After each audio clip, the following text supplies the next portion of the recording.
ನಮಸ್ಕಾರಗಳು. ಇವತ್ತು ನಮ್ಮ ಡಿಗ್ರಿ ಲೈಫ್ ಎಂಡ್ ಆಗಿದೆ. ಅದರಲ್ಲೂ ನಮ್ಮ BCom ಸ್ಟೂಡೆಂಟ್ಗೆ ಕೊನೆಯ ದಿನ ಎಕ್ಸಾಮು. ಮತ್ತೆ 3 ವರ್ಷಗಳ ಕಾಲ ಈ ಹಾಸ್ಟೆಲ್ನಲ್ಲಿ ವಿದ್ಯಾಭ್ಯಾಸ ಮಾಡಿದ್ದಾರೆ. ಮತ್ತೆ ಅವರ ಅಭಿಪ್ರಾಯ ಬನ್ನಿ ದೋರ ಈ ಹಾಸ್ಟೆಲ್ನಲ್ಲಿ 3 ವರ್ಷಗಳ ಕಂಪ್ಲೀಟ್ ಮಾಡಿದ್ದೀರಾ. ಈ ಹಾಸ್ಟೆಲ್ ಬಗ್ಗೆ ನಿಮ್ಮ ಅಭಿಪ್ರಾಯ ತಿಳಿಸ್ರಪ್ಪ. ಅಭಿಪ್ರಾಯ ಅಂತಂದರೆ ಏನು ಮಾತಾಡೋಕ್ಕೂ ಆಯ್ತಿಲ್ಲ, ತುಂಬ ಬೇಜಾರಾಗುತ್ತೆ. ಯಾಕಂದರೆ 3 ವರ್ಷ ಇಲ್ಲಿ ಅಂದರೆ 3 ವರ್ಷ ಇಲ್ಲಿ ಇದ್ದಿದ್ದೀವಿ. ಇಲ್ಲಿ ತುಂಬ ನೆನಪುಗಳಿದೆ. ಅಂದರೆ ಇಲ್ಲೆಲ್ಲ ಕೂತ್ಕೊಂಡು ಓದಿದ್ದು ಮತ್ತು ತಲೆರಡೆ ಮಾಡಿದ್ದು ತುಂಬ ನೆನಪಾಗುತ್ತೆ. ಆದರೂ ಏನು ಮಾಡೋಕ್ಕಾಗಲ್ಲ, ಬಿಟ್ಟು ಹೋಗಲೇಬೇಕು. ತುಂಬ ಬೇಜಾರಾಗುತ್ತೆ, ಏನು ಮಾಡೋಕ್ಕಲ್ಲ, ಮುಂದಿನ ಜೀವನ ಇದಲ್ವಾ ಮಾಡ್ಕೊಂಡು. ಒಂದು ಇನ್ಸ್ಟಾಗ್ರಾಮ್ ಲಾಗರು, ಅದರಿಂದ ಇವನ ಅಭಿಪ್ರಾಯವನ್ನು ಕೇಳ್ಕೊಂಡು ಹೇಳ್ರಿ. ನಮ್ಮ ಅಭಿಪ್ರಾಯ ಅಂತಂದರೆ ನಾವೇನೇ ತಲಾಟೆ ಮಾಡಿರ್ಬೋದು, ಇನ್ನೊಬ್ರಿಗೆ ಬೇಜಾರು ಮಾಡಿರ್ಬೋದು, ಅದೆಲ್ಲನೂ ಮೆಮೊರಿ ಮಾತ್ರ ಉಳ್ಕೊಳ್ಳುತ್ತೆ. ಯಾವುದೂ ನಮ್ಮ ಜೊತೆಗೆ ಎತ್ಕೊಂಡು ಹೋಗಲ್ಲ. ಮೆಮೊರಿ ಅಷ್ಟೇ. ಏನೆಲ್ಲ ನಾವು ಹುಡುಗಾಟಗಳು ಆಡಿದ್ದೀವಿ ಹಾಸ್ಟೆಲಲ್ಲಿ ಇದ್ಕೊಂಡು, ಇಲ್ಲಿ ಊಟ ಮಾಡಿಕೊಂಡು ನಾವು ಓದಿರೋದು ಎಲ್ಲನೂ ಮೆಮೊರಿ ಅಷ್ಟೇ. ಇನ್ನು ವಾಟ್ ನೆಕ್ಸ್ಟ್ ಅನ್ನೋದು ನಮಗೆ ಕ್ವಶನ್ ಆಗಿ ಉಳ್ಕೊಳ್ಳುತ್ತೆ. ಮುಂದೆ ಏನು ಮಾಡಬೇಕು ಅದು ನಮ್ಮ ಜೀವನ ಕಟ್ಕೊಳ್ಳೋದು ನಾವು ನೋಡ್ಬೇಕಷ್ಟೇ. ಇನ್ನೊಂದು ಹೇಳ್ಬೇಕಂದ್ರೆ ನಮ್ಗೆ ಇಲ್ಲಿ ಹಾಸ್ಟೆಲಲ್ಲಿ ಅಡುಗೆ ಭಟ್ರು ಮತ್ತು ವಾರ್ಡನ್ ಕೂಡ ತುಂಬ ಸಹಾಯ ಮಾಡಿದ್ದಾರೆ. ಏನೇ ತಪ್ಪಿದ್ರು ಅದು ನಮ್ಮ ಸರಿ ಆಯಿತು, ಸರಿ ಮಾಡ್ಕೊಂಡು ಹೋಗಿ ಅಂತ ತುಂಬ ಬುದ್ಧಿವಾದ ಹೇಳಿದ್ದಾರೆ. ಅಡುಗೆ ಭಟ್ರು ಕೂಡ ಊಟ ಕಮ್ಮಿ ಇದ್ದರು, ಸರಿ ಆಯಿತು ಎಲ್ಲ ಹಂಚ್ಕೊತೀನಿ ಅಂತ ಅಡುಗೆ ಭಟ್ರು ಕೂಡ ಊಟ ಕೊಟ್ಟಿದ್ದಾರೆ.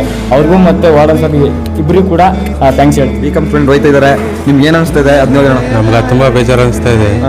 3 ವರ್ಷದಿಂದ ಇದ್ರು ಒಳ್ಳೆ ಹುಡುಗರು, ಎಲ್ಲ ಏನು ತೊಂದರೆಯಿಂದ ನಡ್ಕೊಂಡು ಚೆನ್ನಾಗಿದ್ರು. ಈಗ ತುಂಬ ಫೀಲಿಂಗ್ಸ್ ಮತ್ತೆ ಬೇಜಾರಾಗ್ತಾ ಇದೆ. ಹೌದು, ಇದೇ ರೀತಿ ಸುಮಾರು ಜನ ಹೋಗಿದ್ದಾರೆ. ಅದರಲ್ಲಿ ಇವರು ಯಾವ ಥರ ನಿಮಗೆ ವಿಶೇಷ ಹೇಳೋಣ. ಇವರು ತುಂಬ ಸ್ವಲ್ಪ ವಿಶೇಷ. ಏನೇ ಆಗಲಿ, ಏನೇ ಕೆಲಸ ಏನಿದೆ ಆಗಲಿ ಎಲ್ಲ ತುಂಬ ಚೆನ್ನಾಗಿ ಮಾಡ್ತಾಯಿದ್ರು. ಇವಾಗ ಕೆಲಸ ಮಾಡ್ತಿದ್ರು, ಕೆಲಸ ಮಾಡ್ತಾಯಿದ್ರು, ರೆಸ್ಪೆಕ್ಟ್ ಕೊಡ್ತಾಯಿದ್ರು. ಒಳ್ಳೆ ಹುಡುಗರು. ನಾನು ಬಂದಿದ್ದು ಫಸ್ಟ್ ಇಯರ್ ಸೆಮ್ಮಲ್ಲಿ ಲಾಸ್ಟಲ್ಲಿ ಬಂದು ವಾರ್ಡನ್ಗೆ ಬಂದು ಸೇರಿದ್ದು. ತುಂಬ ಚೆನ್ನಾಗಿದೆ. ಆದರೆ ಎಲ್ಲ ಫ್ರೆಂಡ್ಸ್ ಜೊತೆ ನೀವೆಲ್ಲ ತುಂಬ ಖುಷಿಯಾಗಿದ್ವಿ. ಆದರೆ ಇವತ್ತು ಲಾಸ್ಟ್ ಎಕ್ಸಾಮು ಬಿಟ್ಟು ಹೋಗ್ತೀವಿ ಅಂತ ಸ್ವಲ್ಪ ಮನಸ್ಸಲ್ಲಿ ಬೇಜಾರಿದೆ. ಅದೊಂದು ಇದು ಅಷ್ಟೇ. ಮತ್ತು ನೆನಪುಗಳನ್ನ ಏನೇ ಆದರೂ ಮರೆಯೋಕ್ಕಾಗಲ್ಲ. ಕಾಲೇಜಲ್ಲಾಗಲಿ ಹಾಸ್ಟೆಲ್ಲಾಗಲಿ ಫ್ರೆಂಡ್ಸ್ ಜೊತೆ ಇದ್ದಿದ್ದು ಏನು ಮರೆಯೋಕ್ಕಾಗಲ್ಲ.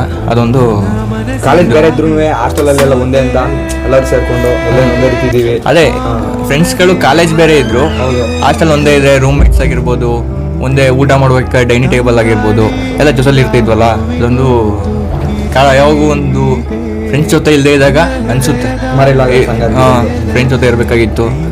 ಸ್ವಲ್ಪ ಬೇಜಾರು ಆಗ್ತಾ ಇದೆ. 3 ವರ್ಷದಿಂದ ಇದು ಇವತ್ತು ಬಿಟ್ಟು ಹೋಗೋ ದಿನ. ಅಂದರೆ ಹೋಗೋ ಟೈಮಲ್ಲಿ ಒಂದು ಮೆಮೊರಿ ಕಲೆಕ್ಟ್ ಮಾಡ್ಬೋದು. ಏನಂದ್ರೂ ಸ್ವಲ್ಪ ಬೇಜಾರು.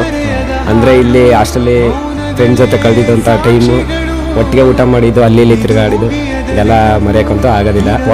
ಅದ ಫ್ರೆಂಡ್ನು ಮಾತ್ರ ತುಂಬ ಮಿಸ್ ಮಾಡ್ಕೊತೀವಿ. ವಾರ್ಡನ್ ಸರ್ ಅಡುಗೆ ಭಟ್ರು ಅವರು ಸಹ ನಮಗೆ ತುಂಬ ಚೆನ್ನಾಗಿ ನೋಡ್ಕೊತಾಯಿದ್ರು. ನಮ್ಮ ಸೀನಿಯರ್ ಬಗ್ಗೆ ನಮ್ಮ ಹಾಸ್ಟೆಲ್ನಲ್ಲಿ ಒಂದೇ ರೂಮಲ್ಲಿ ಇದ್ಬಿಟ್ಟು ಒಟ್ಟಿಗೆ ಇದ್ಬಿಟ್ಟು ಹೋಯ್ತಿದ್ದಾರೆ. ಅವ್ರ ಬಗ್ಗೆ ನಿಮ್ಮ